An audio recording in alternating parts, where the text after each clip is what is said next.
They found the physical act of releasing objects while verbalizing trauma. So you're engaging both sides of the brain. This is really important. Communication is feminine, action is masculine. They're engaging the whole self. Both hemispheres of the brain, something talk therapy alone doesn't achieve.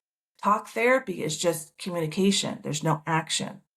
So it's not both sides of the brain. It's not the whole being. Results after 6 sessions. PTSD symptoms reduction, 73%. Intrusive thoughts decreased by 81%. Emotional regulation improved 6 times faster than traditional therapy because both sides of the brain are being used and they're connecting to nature. Talking to a therapist who has no connection to the trauma, that doesn't help people very much. As we see, we have a current mental health crisis, and how many therapists are out there? How many psychologists are out there? We're inundated, but it's not working, and this is why. The protocol: gather small objects. Each object represents one painful memory or feeling. So you are acknowledging I'm in pain, and this represents this, and this represents this. And now we're going to deal with it. Go into a natural setting. I mean, this is something modern society doesn't do. We're the more disconnected we come from nature, the more ideologically progressive we become. Look at New York and LA. Very progressive ideologically, but a lot of mental health problems. A lot of mental health problems.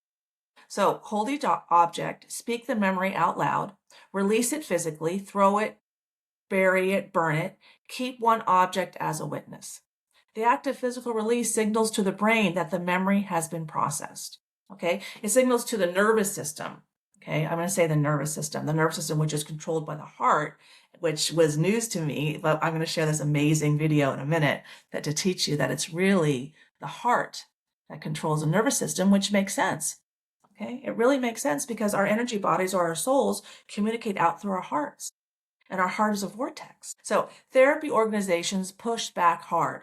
One psychologist association called it unscientific and potentially harmful. How is it? I'm not even going to go there. It's so crazy. But the data showed otherwise. The modern therapy model profits from long-term treatment. I mean, that exactly. I've been on so many podcasts in the past year with therapists who cut me off because I might trigger one of their clients, and then they're going to lose clients. Well, that's counterproductive.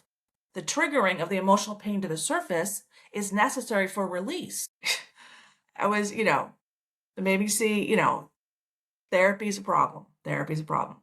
A ritual that works in 6 sessions disrupts a multi-billion-dollar industry, multi-trillion-dollar global industry.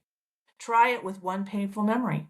Lakota healer said, the wound that's held grows. And we know that when we hold on to our pain. I mean, I had 35 years of debilitating lower back pain screaming at me because I didn't know how to listen to my body. No one ever taught me how to listen to my body, that my body has knowledge that's important information for me. No one taught me that. So I repressed and I minimized and I people pleased and I tried to act like people wanted me. I was not authentic to myself. Okay, but now they say the wound that's released heals. I spent the last 10 years releasing my wounds, turning my wounds into wisdom, learning to surf the waves of life. Finally, I started learning that at 45 years old. Most people still carrying stones from decades ago.